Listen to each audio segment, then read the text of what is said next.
It's easy to imagine monks living a peaceful life, far away from the chaos of the medieval world. They appear in our minds as quiet figures in flowing robes, strolling through cloisters, reciting sacred prayers, maybe even tending to herbs in a serene garden.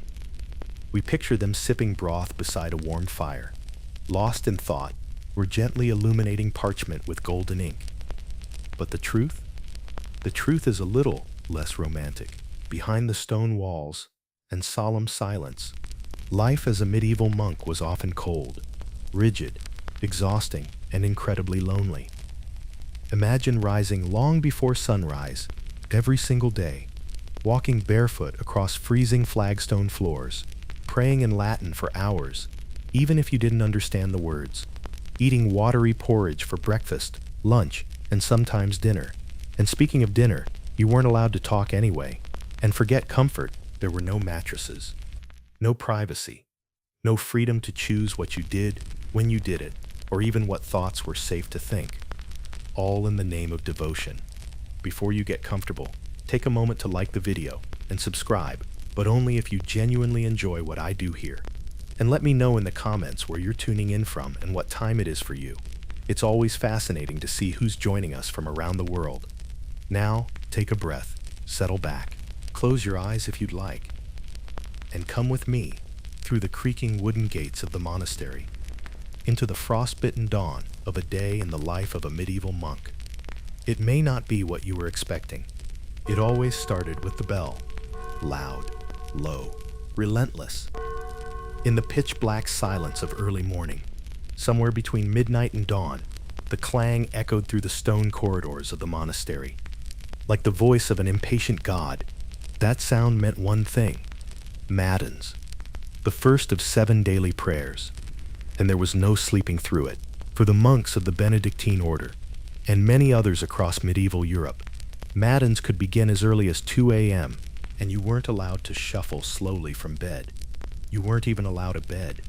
You'd rise from a thin straw mattress, or maybe just a woolen blanket on a wooden plank, in a room shared with dozens of other silent, half-shivering brothers. No candles, no fires, just breath misting in the dark, and the sound of bare feet scraping over cold stone. One by one, they would file into the choir, that long echoing chapel space, and begin to chant. Not songs of joy or triumph, not hymns of hope, but psalms, ancient, endless, in Latin. Some were memorized, some whispered from parchment so worn the ink barely clung to the page. You might think this was a moment of spiritual clarity, but most monks were just trying not to fall asleep while standing. And if you did, if your knees buckled even slightly, the brother beside you would nudge you firmly. Or worse, a superior might see and write your name down to be dealt with later, because discipline was everything. Not just external obedience, but internal silence. The suppression of all worldly thoughts, even fatigue, even pain, even the quiet ache of wondering what your life could have been beyond the monastery walls. For the next hour, or sometimes more, the monks chanted in shifts, back and forth like waves, monotonous, steady, endless. After matins came lauds, the second prayer, marking the beginning of the dawn. By now, your stomach was empty, your fingers numb, your eyes barely open, and the day had only just begun. This was the rhythm, every day, every week, every year. No holidays, no sleeping in, no pause for illness unless you were bedridden. And even then, you might still be expected to pray from your straw mat, even when your body ached, even when your mind wandered, even when your spirit whispered, "I don't want this." There was no room for rebellion, because to live as a monk meant to live without self. You belonged to the rule, to the bells, to the silence. You did not own your life anymore. You simply endured it. In this video, we'll walk through the reality of that life, not the saintly myths, not the golden halos painted in old manuscripts, but the raw, aching, gritty existence behind monastery walls. We'll learn about the punishing routines that left no room for individuality, the strange and silent punishments monks inflicted upon each other, the food, or lack of it, that left them perpetually hungry, the cold, the labor, the isolation, and finally, the haunting question. Did they truly choose this life, or did the world choose it for them? This is the forgotten world of medieval monks, not as martyrs, not as mystics, but as men who suffered for discipline and hoped it would lead them to salvation. Now, let's begin with the cruel rhythm that shaped every day. The monastic schedule. If you asked a medieval monk what time it was, he wouldn't answer with a number. There were no clocks in the monastery, not in the way we think of time today. Instead, his world moved by bells, by prayers, by silence. His day didn't begin at sunrise. It began in darkness. That first bell, matins, rang out deep in the night, often between 2 and 3 a.m. Its heavy clang vibrated through the stone, summoning the monks like an ancient call. You'd wake not with rest, but with obedience. Rise, robe, pray, without speaking, without light, without question.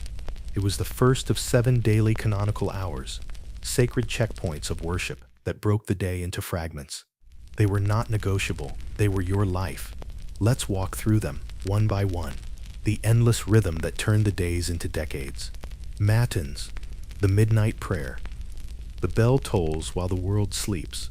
Cold and bone-deep darkness greet you. You walk with your brothers, heads down, robes whispering against stone floors, into the dim choir. There you chant. Psalms, readings, responsories, sometimes for an hour, sometimes longer. Your body pleads for rest, but you must ignore it. Even yawning is a subtle failure. Your soul must be stronger than your flesh. Lauds, praise at dawn, around 5:00 a.m. before the sun crests the horizon. Another bell echoes. Lauds, a name that means praise. It marks the beginning of the day proper, though you've been awake for hours. The prayers here are brighter, more hopeful, acknowledging the light about to return, but you don't see it. You don't go outside. You remain in the stone womb of the monastery, chanting, kneeling, bowing. Your stomach is empty, and your duties are about to begin. Prime, the first hour of labor. Now it is roughly 6 a.m. The first true labor of the day begins. Depending on the monastery, you may be sent to copy manuscripts, work the fields, tend animals, prepare the meal, clean the cloisters, repair the walls. No task was too low, no body exempt, even if your back ached, even if your fingers were cracked from the cold, even if you were a nobleman before you took the vow. Here, everyone worked, because idleness was the enemy of the soul. Terse, mid-morning prayer. At 9 a.m., another bell. Drop your tools, wipe your hands, return to the chapel, pray, then return to work. This rhythm, labor and prayer, blurred the day into something timeless. You did not own a clock. You did not manage your own time. Time belonged to God. Sext, noonday prayer. It's now midday, and still you haven't eaten a real meal. Perhaps a crust of bread after matins, maybe watered-down ale or thin gruel if your monastery could afford it. You return to the chapel for sext. You kneel, pray, chant. Your stomach groans, ignored. Your back throbs, ignored. A single wrong note in the chant could earn you penance later. Discipline wasn't just expected, it was sacred. None. Mid-afternoon prayer. Around 3 p.m., the next bell calls you. By now, the sun is drifting downward. Another prayer, another chant, another hour lost to obedience. You do not think about yourself. You are not meant to. The rule of Saint Benedict warned against the temptation of self-will. Even having your own opinions was discouraged. Even your inner voice was a danger. Vespers, evening prayer. At 6 p.m., the world dims and cools. You gather for Vespers, the evening song. These are some of the most beautiful chants in the monastic day, bittersweet and reflective. But few monks really heard them. Fatigue dulled their minds. Most simply followed the rhythm, mouths moving from memory, swaying slightly, eyes fixed on the stone floor. Compline, night prayer, the final bell of the day. Around 8 or 9 p.m., compline is your last act before sleep. A prayer for protection, a plea for peace, a confession of faults, both spoken and unspoken. You bow. You file back to your shared quarters. You lie down on your straw mat or wooden plank, and you sleep for maybe 4 hours. Because matins is coming again. The monastic schedule was not about efficiency. It was not about productivity. It was about sacrifice. Each hour wasn't just a prayer. It was a surrender of autonomy, of rest, of thought, of self. The monks weren't allowed to control their day. That was the point. By erasing personal will, they believed they were clearing space for divine will. But this came at a cost: chronic fatigue, mental strain, an internal war between devotion and despair. Many monks admitted, in private confessions, in marginal notes of manuscripts, that they struggled, that they sometimes hated the bells, that they longed, even briefly, for the freedom of the outside world. They weren't saints, they were human, bound by a schedule that demanded everything and gave very little in return. This was the rhythm of the cloistered life. Every hour accounted for, every moment folded into devotion. But behind that devotion was a quiet exhaustion. Few dared to speak aloud. It wasn't just the bells that ruled a monk's life. It was silence. In the outside world, people talked to share ideas, express grief, joke, argue, fall in love. But inside the cloister walls, silence was not a moment. It was a mandate, an unrelenting rule. For many orders, especially under the rule of Saint Benedict, silence wasn't simply encouraged, it was enforced. With quiet steps and downcast eyes, a monk moved through his day without ever saying a word, except during prayers or official duties. You could spend weeks, even months, without hearing the sound of your own voice spoken aloud in a conversation. And that was the point. Why silence was sacred. To the medieval monastic mind, speech was dangerous. It opened the door to gossip, pride, anger, self-indulgence. Words could stir passions, and passions were a threat to discipline, so monks were taught to guard their tongues like swords. Saint Benedict wrote, "Let us do what the prophet says. I said, I will guard my ways, that I may not sin with my tongue. I have set a guard to my mouth." Silence was purification. Silence was penance. But silence was also lonely. Daily silence. What it actually looked like. Imagine waking up, cold and groggy, and dressing wordlessly. You nod to the brother beside you, but you do not greet him. You walk to matins. No good morning, no complaints, no jokes about the chill.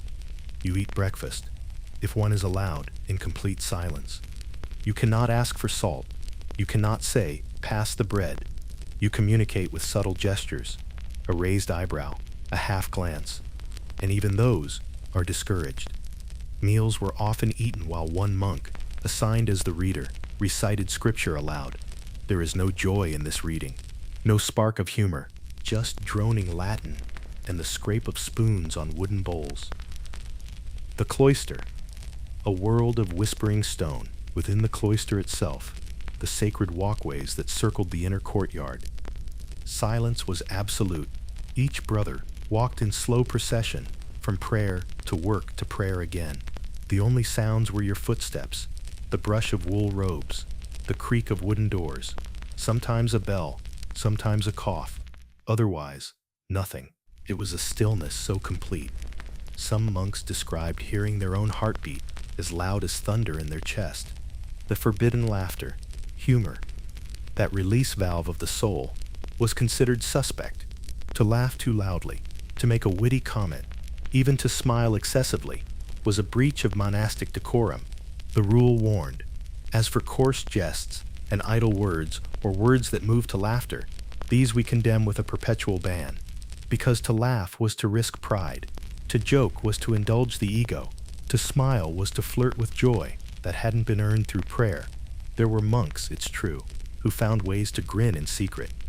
Some wrote little jokes in manuscript margins. One drew a monkey dancing on the edge of a sacred page, but they did so quietly, because to be caught was to be punished. Punishment for speech. And what happened if you did speak out of turn? It wasn't always physical. It was worse. Public shaming. You might be made to lie prostrate on the chapel floor during prayers. You might be forbidden from receiving communion. You might be assigned humiliating labor like cleaning the latrines or eating alone outside the refectory. You might lose what little honor you'd earned. Because in the monastery, breaking silence was not just rude, it was sinful. Silence and the death of identity. In time, the silence began to work. Not just outwardly, but inwardly. You began to lose track of your own voice. Literally and spiritually, you stopped thinking of yourself as an individual. You were not Brother Thomas or Brother Michael. You were a monk, a vessel for prayer, a servant of the rule, an instrument of divine order. Your opinions were not welcome. Your dreams were irrelevant. Even your memories began to fade under the weight of ritual. You no longer said I, only we, only obedience. You could speak during confession, during official duties, during readings or lessons. But even then, your tone must be restrained, measured, emotionless. Language was a tool of the rule, not of the heart.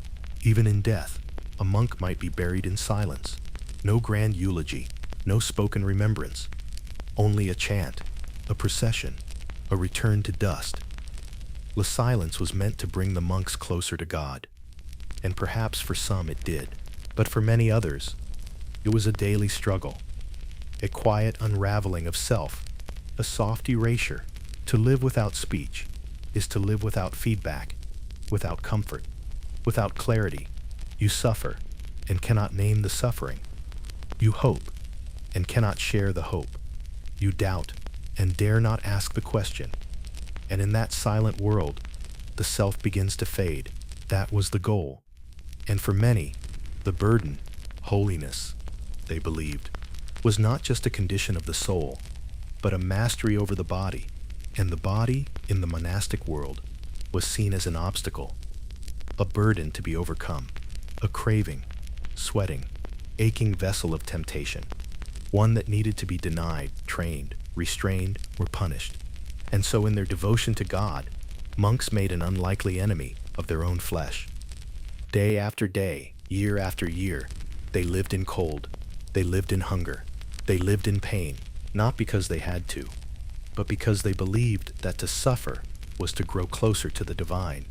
Let's step into their world, not the spirit, but the shell it lived in, the shivering, bruised, half-starved shell that was called the monastic body. The cold, a constant companion. Begin in winter. The abbey stones are colder than frost.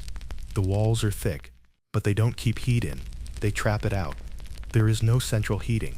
There are no hearths in the dormitories. Fires are forbidden in most sleeping quarters, due to the risk of smoke and the temptation of comfort. Your bed is a simple board or a thin straw mattress laid directly on the floor. No blanket unless your monastery is generous. Your robe is wool, yes, but coarse and often damp. And if you wake with numb hands or aching joints, too bad. Rise for matins anyway. Wash your face with icy water. Walk barefoot across flagstone floors. Then, kneel in a chapel where the temperature matches the outside air, sometimes well below freezing. There are stories of monks whose ink froze during morning transcription, or whose hands cracked open as they tilled frozen soil. To be warm was to be indulgent. To shiver in silence was holy. Hunger. By design. Now let's talk about food. The rule of Saint Benedict does not celebrate feasting. It prescribes moderation, and in practice, that usually meant deprivation.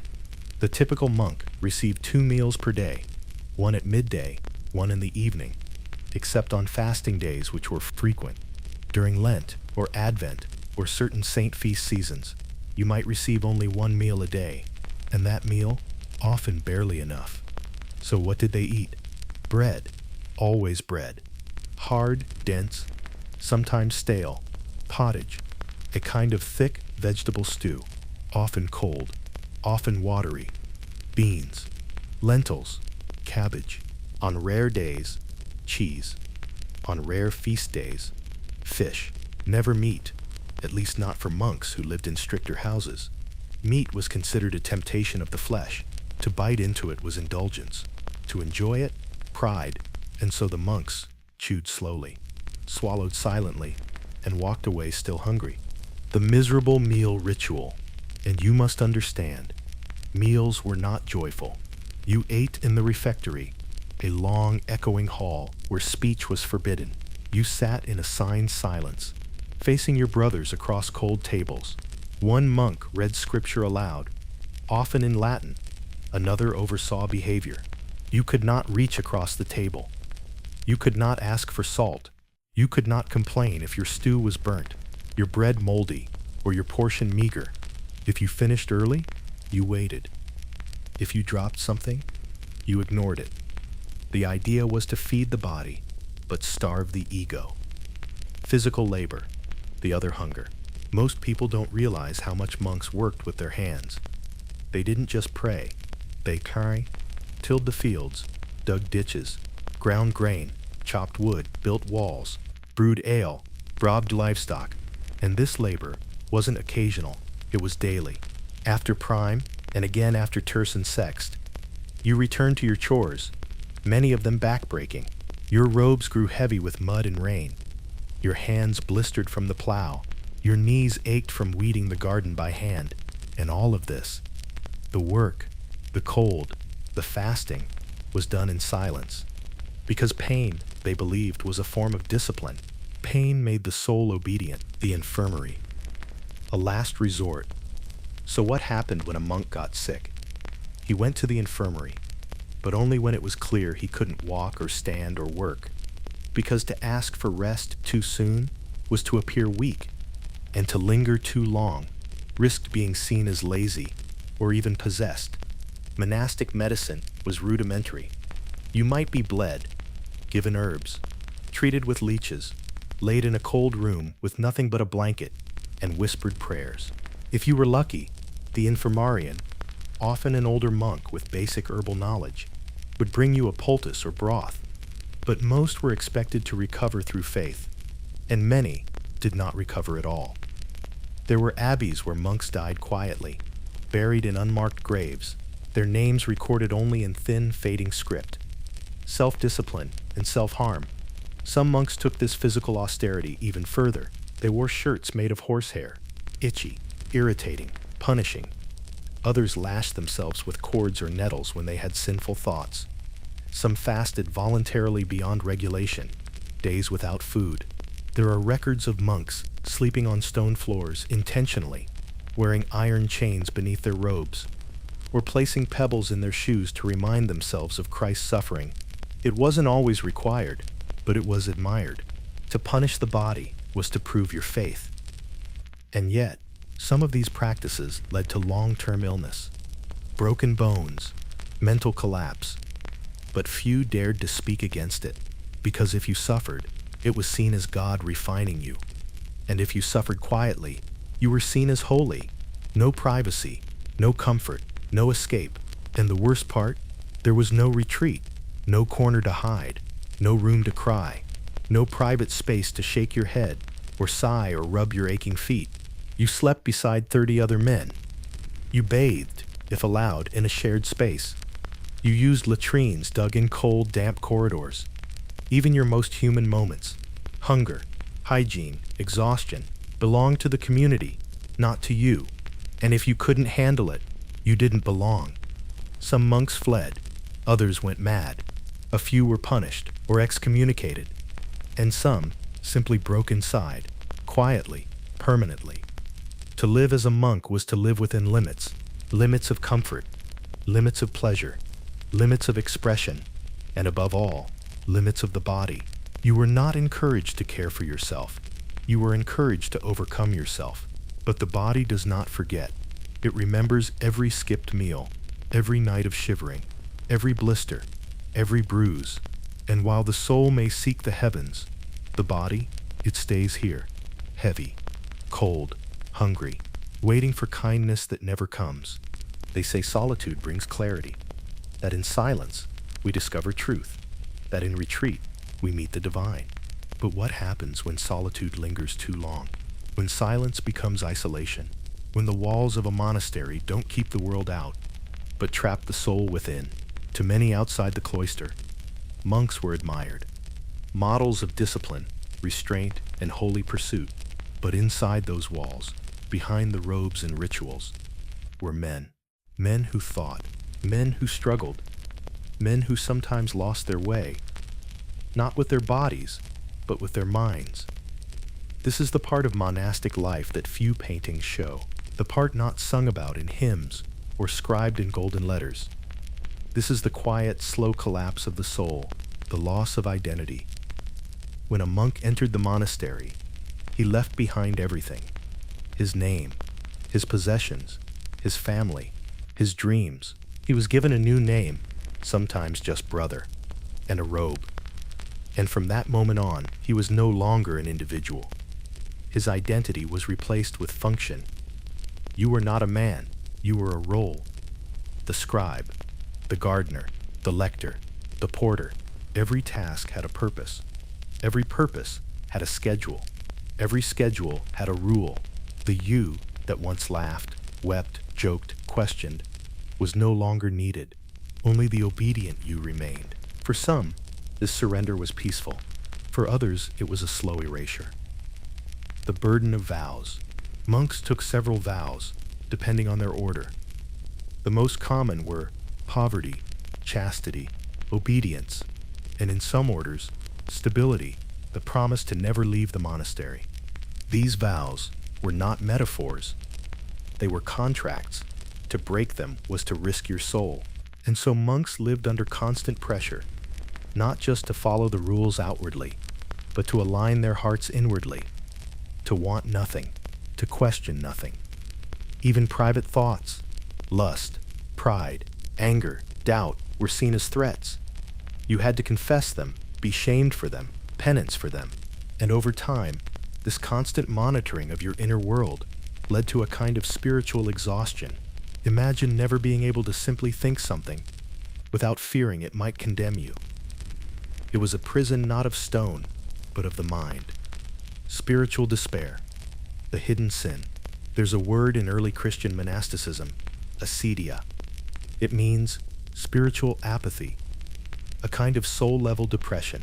Monks described it as the noonday demon, a wave of despair that hit hardest when the sun was highest and the body was tired. Acedia was more than boredom.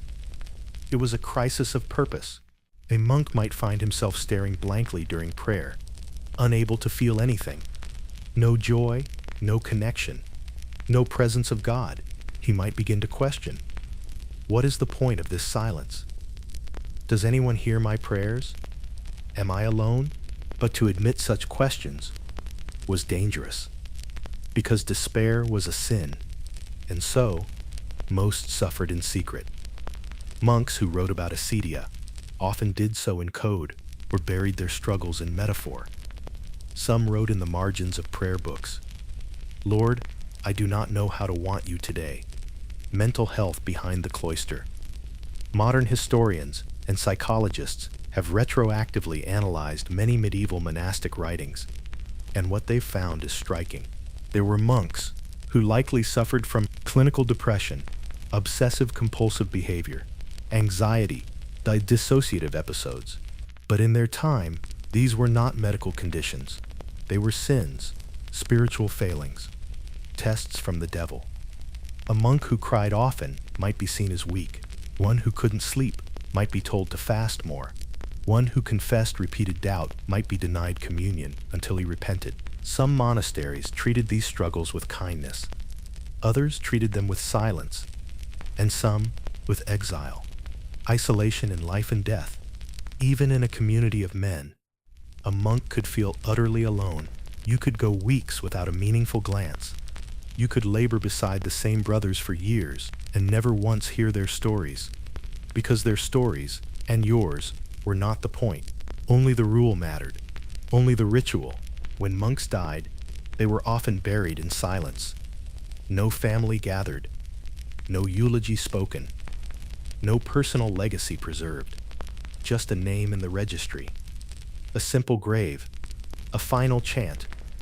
You lived anonymously, you died anonymously, and if your soul didn't shine brightly in heaven, you may have simply disappeared. Not all monks were saints. It's important to say, not every monk was holy, and not every monastery was cruel. There were monks who found joy in gardening, in study, in prayer.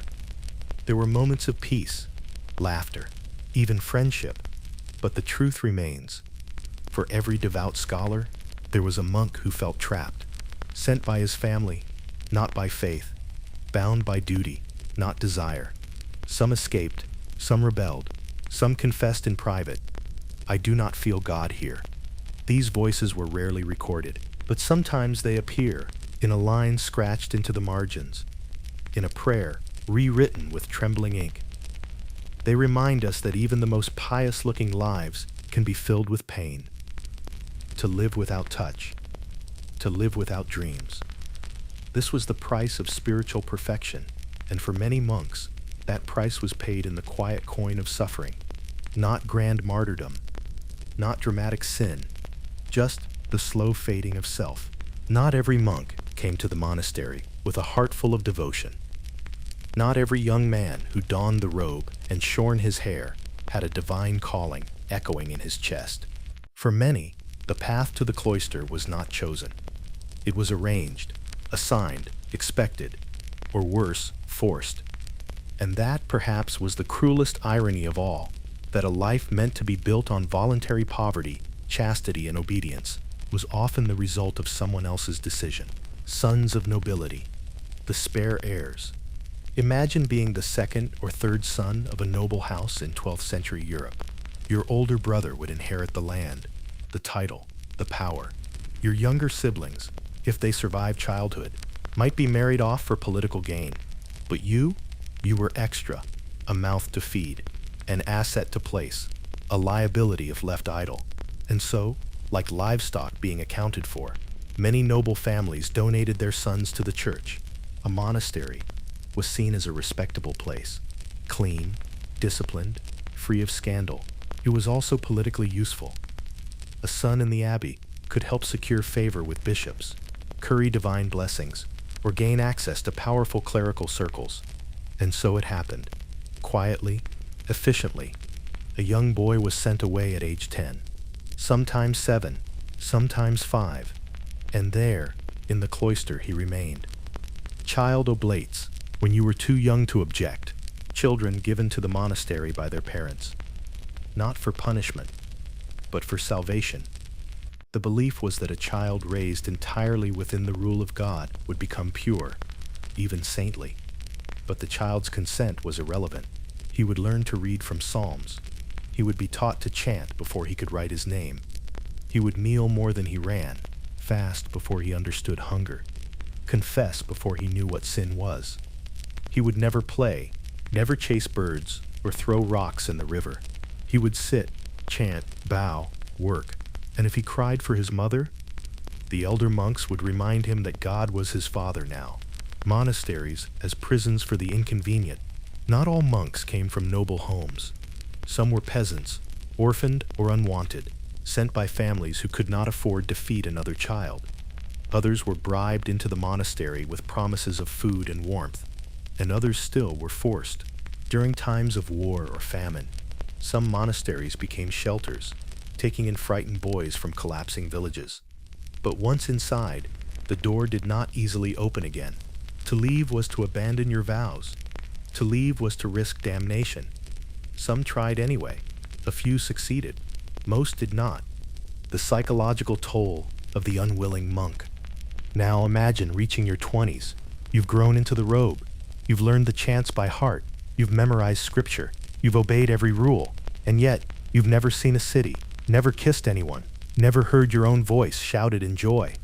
Your soul aches for a world you've never known, a life that could have been. But you're told that this ache is sin, that to question your place is pride, that to long for the world is to long for the devil. and so you bury it. You fast harder, pray longer, whip your back when the dreams won't stop. Some monks broke, some left, but many simply faded into ghost-like obedience, the social politics of obedience. And even if you obeyed, even if you conformed, you were still not free. Monasteries had hierarchies, the abbot at the top, then priors, then elders, then novices, then servants.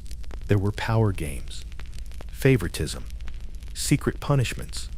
If you were born poor, your voice held less weight, even in a system that claimed to erase class.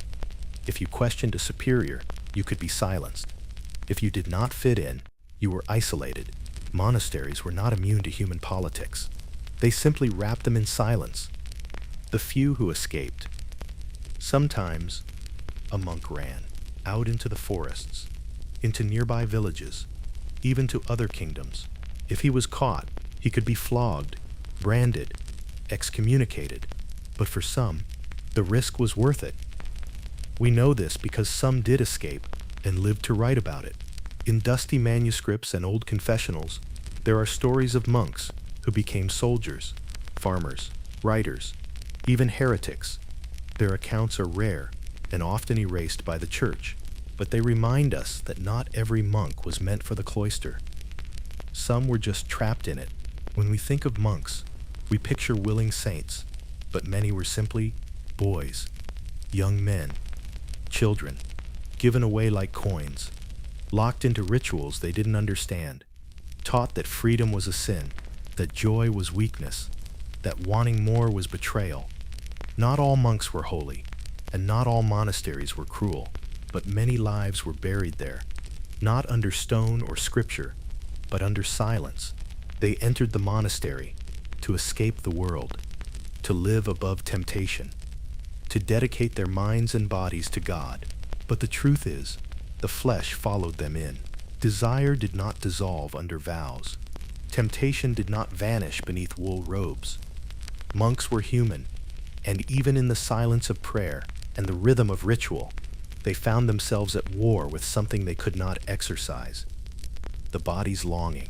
In this chapter, we open the door to the part of monastic life few ever spoke aloud: the private struggle, the secret shame, the forbidden thoughts, and what it meant to be holy in a body that never forgot it was human. The vow of chastity, a lifetime of denial. Every monk took a vow of chastity. It wasn't just about abstaining from marriage or sex. It was about surrendering all sensual desire. No romantic relationships, no physical affection, no indulgence of lustful thought. Even longing was considered a failure. To want was already to have sinned in spirit. But monks weren't angels.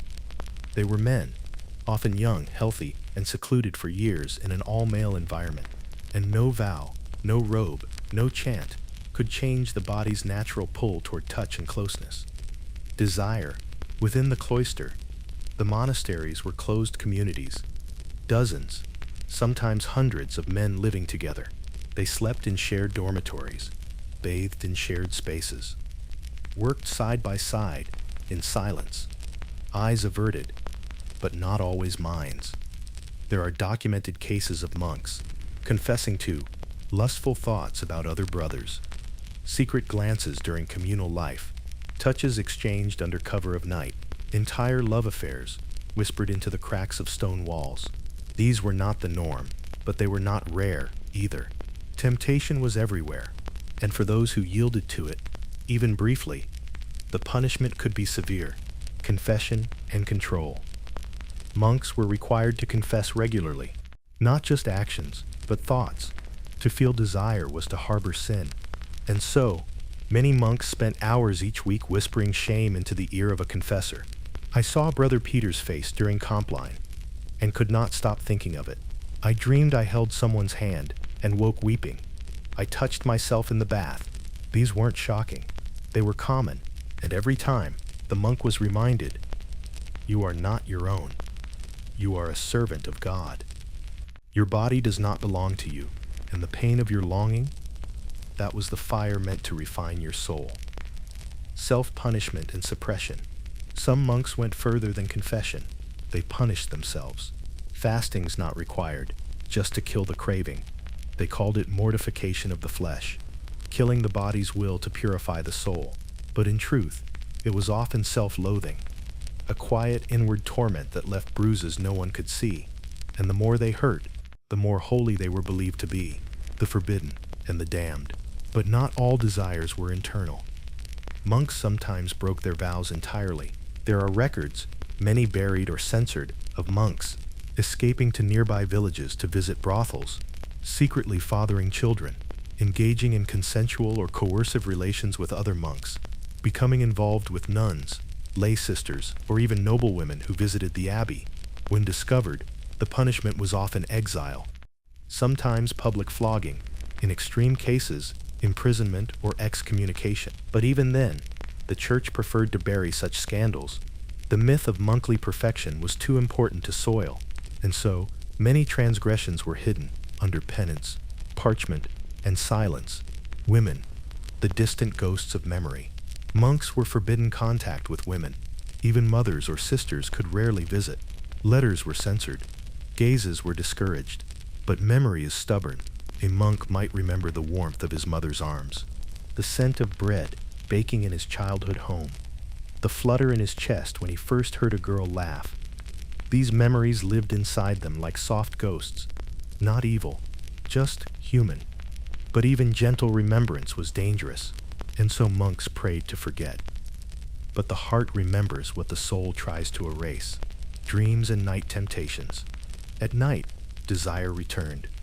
Monks wrote, often in shame, about dreams, sensual dreams, romantic dreams, dreams that made them wake sweating, breathless or weeping. They would confess the next morning, fast the next day. Some avoided sleep altogether, fearing what the mind would conjure when the body was free, because in the monastery, the mind was your battlefield, and you were at war with yourself. The tragedy of repression. Not every monk struggled. Some were asexual. Some found deep joy in chastity. Some truly believed they had conquered the flesh. But many, many others lived with a quiet ache, not for sin, not for pleasure, but for connection, to be held, to be seen, to be known. This longing, unspoken, unwelcome, unnamed, became the heaviest burden of all, because it could not be confessed as a sin and could not be celebrated as a truth. It just sat there, in the chest, unresolved, but could not stop being made of it. And in that war between flesh and spirit, they lost themselves, not to lust, not to scandal, but to silence, to shame, to the unbearable loneliness of a desire that could never be spoken. There's a certain romance in the image. A monk, seated quietly at a wooden desk, bathed in golden candlelight, a quill in hand, a sacred book before him, each letter formed with patient precision, devotion in every stroke. The scriptorium, the writing room of the monastery, was a place where prayers became ink, where scripture came to life on calfskin pages, where the word of God was copied for generations yet unborn. But behind the elegance, behind the beauty of illuminated manuscripts and swirling calligraphy, was a world of aching fingers, flickering candles, mind-numbing repetition. Welcome to the scriptorium. Not as legend tells it, but as the monks truly lived it. The daily ritual of copying, for many monks, particularly those in Benedictine or Cistercian houses, working in the scriptorium was their full-time labor. They would begin after prime or terce, depending on the schedule. Robes pulled tight, ink pots arranged, quills trimmed. There was no music, no conversation, only the sound of scratching pens, the occasional sigh, and the slow ticking of hours. You were not writing your own words. You were copying, and copying, and copying. One letter at a time, one line at a time. Every mistake had to be scraped away with a knife. Every blot of ink could ruin a page that took days to prepare. It was not creativity. It was perfection through monotony. Materials of the trade. The pages weren't made of paper. They were vellum or parchment, crafted from the skins of calves, sheep, or goats. Preparing them was laborious. They had to be soaked, scraped, dried, stretched, smoothed, then ruled carefully with red lines to guide the scribe. The ink, boiled from oak galls and iron salts, sticky, dark, and quick to stain. The quills were cut from goose or swan feathers, delicate tools that had to be constantly resharpened. The scribe's desk was slanted, cramped, and splattered with the ghosts of failed lines, and in the cold of winter, the ink would thicken or freeze. In summer, sweat dripped onto the page. Always, the monk sat hunched. Always, the page demanded more. Physical toll of the work. At first, copying seemed easy, even peaceful, but after weeks, months, and years, the toll became clear. Chronic back pain from bending forward, hand cramps and finger deformities from constant writing, eye strain from tiny meticulous lettering in dim light, headaches from the smell of vellum, ink, and candle smoke. Monks sometimes wore wooden splints on their arms to stabilize shaking hands. Others developed permanent tremors or lost vision entirely. The work was holy, but it was hard, and often thankless. The monotony of the Psalter. The most commonly copied book was not the Gospels, it was the Psalter, the book of Psalms. Again and again, monks would copy the same verses. The Lord is my shepherd. I lift up my eyes to the hills. Deliver me from mine enemies, O God. Beautiful words, but imagine writing them for the 300th time, the 1000th time. Over years, the sacred became repetitive. The repetitive became numbing. And monks, in the margins of those very psalters, would sometimes write notes. Oh, that this hand were rested. 3 days I have labored on this page. Pray for the scribe who copies and weeps. Illuminated manuscripts, art and agony. Not all scribes were copyists. Some were illuminators, artists, tasked with decorating the texts. They applied gold leaf, painted saints and dragons, drew vines and beasts in brilliant colors. These pages are among the most beautiful relics of medieval Europe, but they were not done in joy. The work was meticulous, the materials expensive, the pressure high. One slip of the brush, one misplaced blot of vermilion, and an entire week's work could be lost. Illuminators often worked in near silence, heads bowed under candlelight, eyes red and burning. Some pages required months, and in the end, no signature, no recognition, only the glory of God. Censorship and obedience. Scribes did not choose what they copied. They could not edit, could not question, could not rearrange, even if they encountered contradictions, even if the Latin grammar made no sense. Obedience was more important than understanding. To alter a word, even unintentionally, was to risk heresy, and if a monk was caught inserting jokes or personal notes, he could be punished, shamed, transferred to labor in the fields as penance. Still, some scribes rebelled. In hidden corners, they left tiny images. Conabeg Ebeus, a monk sleeping at his desk, a cat pawing at ink, a mouse stealing bread, a devil dancing beside the margin. Little reminders that even within the strictest boundaries, the human spirit found ways to whisper. When the spirit failed, but not all monks found the work spiritual, many fell into mechanical repetition. They no longer prayed as they wrote. They no longer felt connection. The letters became muscle memory. Some wrote entire pages while thinking of other things. A lost sibling, our forbidden desire, a hunger that never left, a dream they once had, now forgotten. Their pens moved, but their hearts, often distant, and in the silence of the scriptorium, that distance grew heavy. We owe much to those anonymous hands, the scriptures we read, the psalms we sing, the histories we remember, all passed through the cramped fingers of men who wrote in silence, who labored in pain, who gave their lives to letters that were not their own. The scriptorium was not just a room. It was a crucible, and in it, the body tired, the eyes dimmed, the soul wavered, but the ink endured. Monasteries were places of peace, places of prayer, places where the spirit reigned and the body was humbled. But beneath the solemn chants, beneath the serene gardens and candlelit chapels, lay a quieter truth. Discipline was everything. And when a monk failed, even in silence, even in thought, he was corrected. Sometimes gently, often harshly, sometimes in ways that left scars on more than just the skin. In this chapter, we walk carefully into the discipline chambers, the whispered rooms of punishment inside the monastery. Not to scandalize, not to sensationalize, but to understand how devotion could turn to control, and how correction could become cruelty. The culture of surveillance. First, understand this. A monk was never alone. There were eyes everywhere. If he spoke without permission, someone noticed. If he yawned during lauds, someone noticed. If he hesitated before confessing, someone noticed. Senior monks were tasked with monitoring behavior. Some walked the halls in silence, their presence a quiet warning. Discipline wasn't always about breaking the rules. It was about failing to surrender.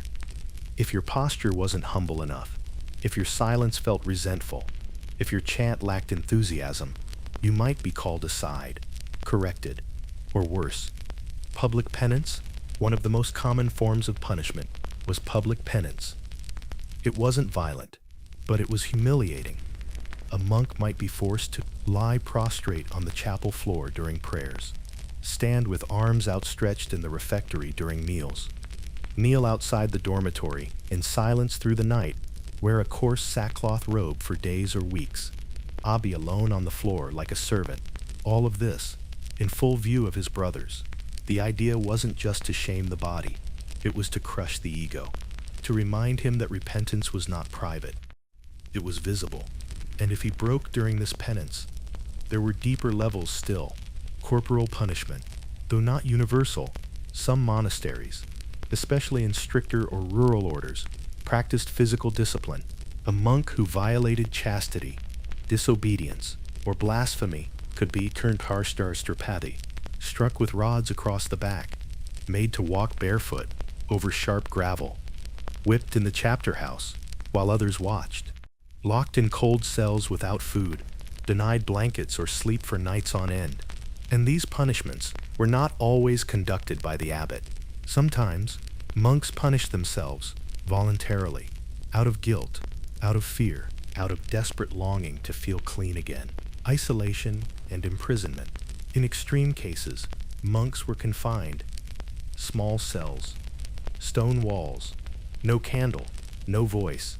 You could be locked away for repeated disobedience, heretical beliefs, refusal to confess, a repenting escape. There are accounts, whispered through history, of monks being confined for months. Some went mad, others became so withdrawn they never spoke again. And when they died, they were buried quietly, without full rites, forgotten. Not all monasteries were like this, but enough were, and enough monks wrote about it in veiled metaphors, in trembling script. The psychological game, but perhaps the cruelest punishments weren't physical. They were psychological. A monk could be taught inside humiliating duties, like cleaning privies or mucking pig stalls, denied communion, forbidden to chant aloud, forced to fast, while others ate, excluded from conversation and community life. He became a ghost in the monastery, present, but invisible. For a monk, whose life was already isolated, this was devastating. He could not speak, could not serve, could not belong. And in some cases, this exile lasted months. Punishment for thought crimes. And what if your only failure was a thought? You didn't act, you didn't speak, you just thought something impure, something rebellious, something doubtful. The rule of Saint Benedict was clear. Even impure intentions were sinful, and so monks would confess. Triskaum Bayet. I imagined a woman's face. I wished to leave the monastery. I felt angry at Brother John. And they were punished, not because they failed outwardly, but because they entertained the idea of failing. Punishment was a tool of prevention, and prevention sometimes meant fear. The abuse of power, and yes, as in all institutions, power could be abused. Some abbots were kind, wise, fatherly. Others were not. There are records of abbots who played favorites, doled out harsh punishments for minor offenses, silenced critics, took vengeance in the name of God, because the monastery was a kingdom, and the abbot its king. There was no higher authority within those walls, no appeal, and when a monk was punished unjustly, he had no one to tell, only God. Discipline was meant to purify, to sharpen the soul like a blade. But sometimes it cut too deep. Monks lived in a world of structure, yes, but also of fear, of shame, of silence that did not heal, but hollowed. Not every punishment left a bruise, but many left scars. Scars we cannot see, scars hidden in the margins of manuscripts, scars carried to the grave, unnamed.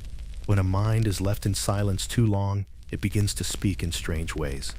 And in the cloister, where time was not measured in clocks but in bells, where days were made of rules and nights made of silence, where speech was restricted, joy restrained, and desire condemned, the mind was not always a sanctuary.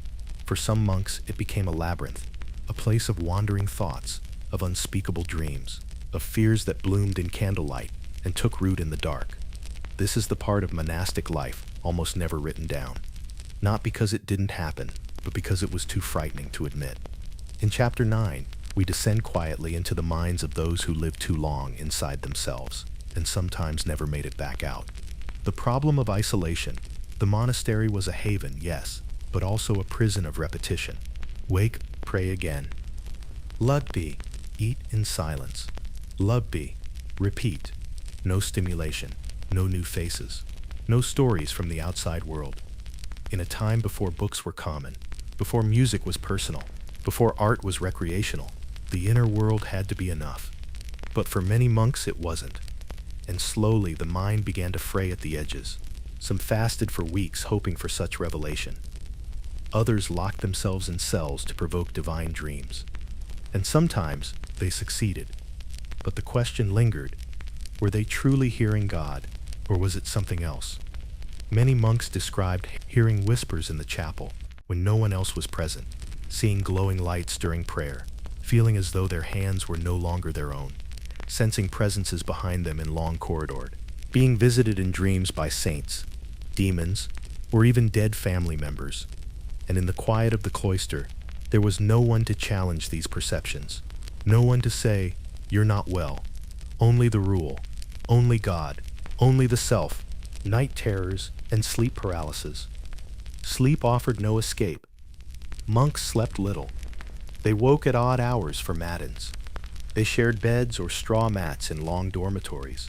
And in the dark, many experienced sleep paralysis, described in medieval texts as demonic visitations. A monk might awaken, frozen, unable to move.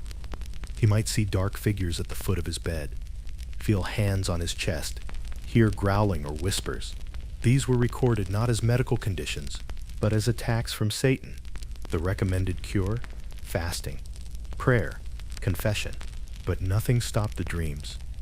Obsessive thoughts and ritual compulsions, with so many rules and so much fear of breaking them.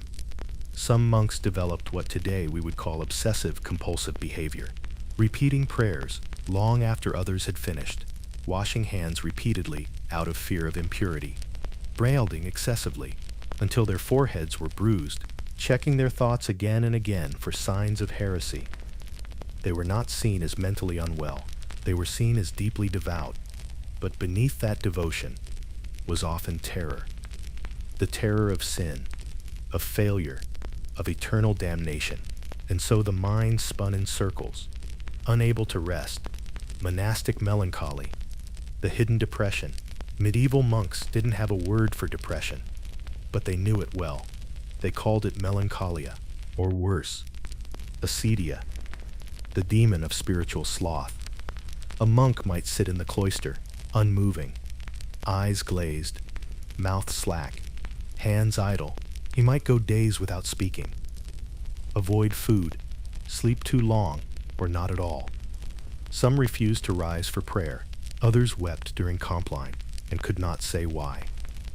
They were often reprimanded, told to confess, told to fast, but their suffering was not sin, it was sickness, and no one knew how to help.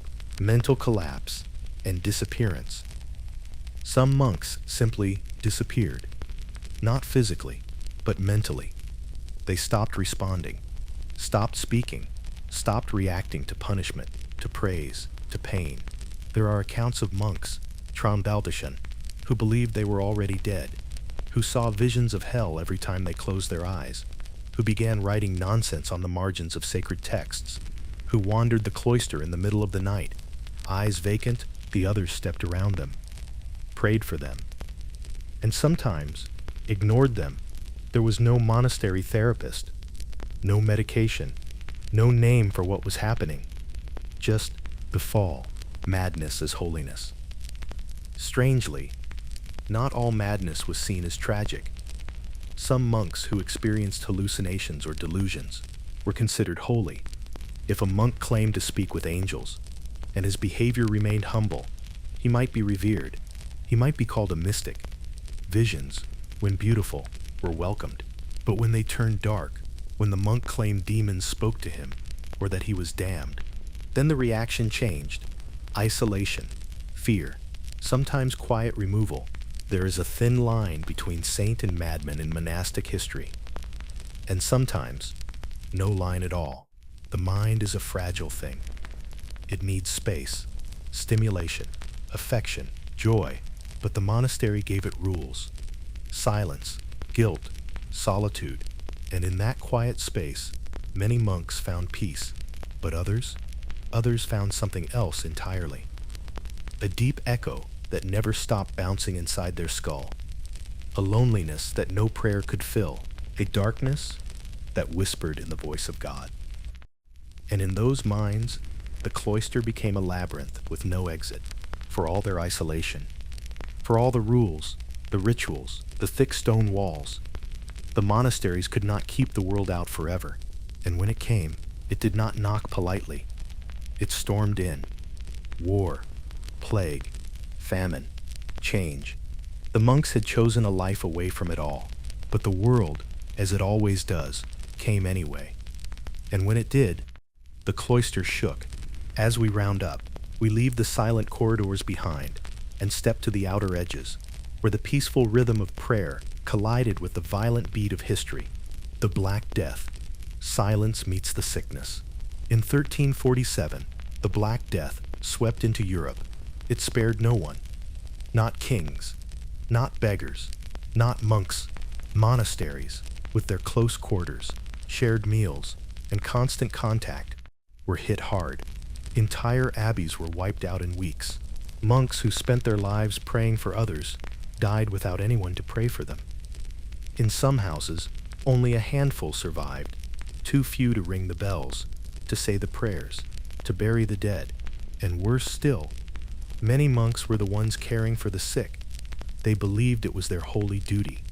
They anointed the dying, sat beside the fevered, held the hands of plague-stricken villagers, and in doing so, they died in service.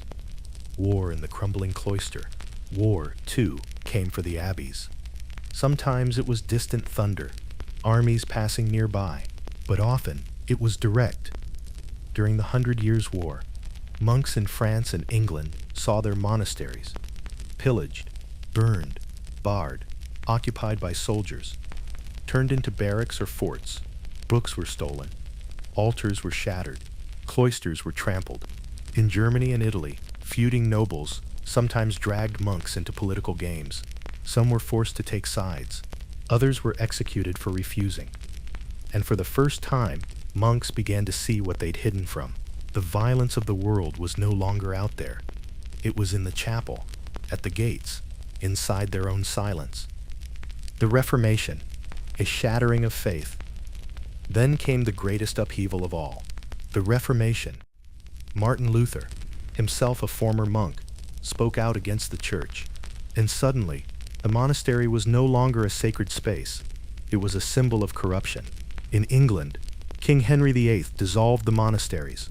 In just a few years, top hundreds of abbeys were seized. Thousands of monks were expelled. libraries burned, lands stolen, lives uprooted. Some monks fled to Europe. Others became parish priests. Some wandered in poverty, wearing tattered habits, unsure of what they were without their rule. They had lived in stone for decades, and now they were homeless. Famine and collapse from within. Even before the wars and reformations, some monasteries were already falling. Famines left abbeys without food. Younger generations stopped joining. Discipline waned. Some houses became lax, rich, lazy, places of wine, comfort, and scandal. Others clung to the old ways, shrinking into irrelevance. And some simply faded. The cloisters fell quiet, not from prayer, but from absence. The bells stopped ringing. The candles went out. The doors were never unlocked again. Nature returned. Ivy over stone, moss over names, rain through the roofs. And the rule that once ruled every moment, forgotten. The monk watching the end, somewhere, in a crumbling cell. An old monk sat and watched it all happen. He had spent 40 years rising before dawn. 40 years copying psalms. 40 years fasting, kneeling, chanting. Now the abbey's roof leaked. Its library had been looted. Its brothers were gone. He heard soldiers down the road. He smelled smoke on the wind. And he asked himself, did we fail? Or was this simply how the world moved? Because what is a life of prayer when the world is burning? What is silence when no one listens? The monastery was meant to be timeless, but time came anyway. It came with plague. It came with fire. It came with doubt. And one by one, the voices that once chanted in ancient tongues fell silent. Today, we walk through ruined abbeys and admire the stone. We marvel at the manuscripts they left behind. But we rarely think of the men who lived them, the men who knelt every day, who never saw the world, who were buried in robes beneath worn crosses. They were not saints. Not all of them. They were men trying to be holy in a world that never stayed still. The monastery is quiet now. The bells have stopped. The candles have burned low. The pages have closed. The feet that once shuffled through its corridors have long since turned to dust. But in the stillness, something remains, a trace of breath, a murmur of devotion, a silence that remembers. We often romanticize the past. We picture monks as serene, cloaked in peace and purpose. But behind the stone and scripture was a life of complexity, a life of sacrifice, yes, but also of hunger, loneliness, obedience so strict it could bend a soul into silence. These were men who gave everything, their voices, their bodies, their desires, their freedom, in the hope of something eternal. Some found it, some lost themselves trying. And perhaps that's the real story. Not one of saints or sinners, but of humans. People like us, caught between the noise of the world and the whisper of something higher. Tonight, as you rest, think of them, not as legends, but as the tired man kneeling in the dark, the boy who never saw his mother again, the elder scribe whose hands trembled with age, still copying one last psalm. Think of the thousands of unnamed monks who sang to empty halls, who held no one, who watched the seasons change through the same narrow window, not because they were forced to stay, but because they believed, because they hoped that silence might echo into heaven. And even if the world forgot them, they never forgot why they came. Thank you for walking with me through this long forgotten world. If you're still here, still listening, I hope you're resting. I hope your breathing has slowed. I hope the silence feels a little less empty and a little more sacred. We'll explore more forgotten corners of the past soon. But for now, sleep well, and remember, even in the quietest places, someone once lived.